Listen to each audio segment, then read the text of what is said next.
الحمد للہ الواحد القہار والصلاة والسلام علی سید الابرار اما بعد فاعوذ باللہ السمیع العلیم من الشیطان الرجیم من ہمزہ ونفخہ ونفثہ بسم اللہ الرحمن الرحیم هو الذی ارسل رسولہ بالہدی ودین الحق لیظہرہ علی الدین کلہ ولو کرہ المشرکون۔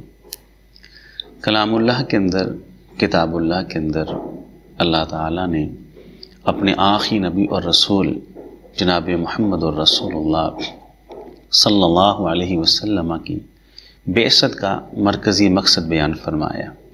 اللہ فرماتے ہیں هو الذی ارسل رسولہ بالہدی، یہ وہ نبی ہے کہ جس کو ہم نے ہدایت دے کر بھیجا ہے اور دین حق دے کر بھیجا ہے۔ یہ ہدایت اور دین حق دے کر بھیجنے کا مقصد یہ ہے کہ اس دین حق کو دنیا کے تمام باطل ادیان کے اوپر یہ غالب کر دے۔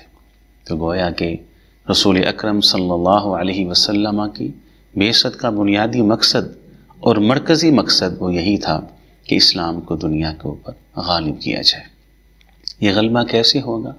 یہ غلبہ کسی ٹکراؤ کے ساتھ نہیں، کسی تصادم کے ساتھ نہیں، بلکہ یہ غلبہ نظریے کی بنیاد کے اوپر ہوگا۔ لوگوں کو بدلا جائے گا، لوگوں کے اندر تبدیلیاں پیدا کی جائیں گی، اعمال کی اور عقائد کی۔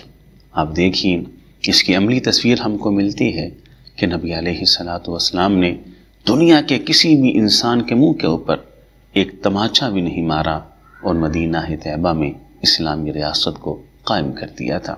یہ طریق کی وہ سچائی ہے جس سے کوئی انکار نہیں کر سکتا۔ تو یہ غلبہ کیسے آیا ہے؟ یہ نظریے کی تبدیلی کے اوپر اور افکار کی تبدیلی کی وجہ سے یہ غلبہ آیا ہے۔ تو اللہ تعالیٰ مجھے بھی اور آپ کو بھی سمجھ کے عمل کی توفیق عطا فرمائے۔ وآخر دعوانا ان الحمد للہ رب العالمین۔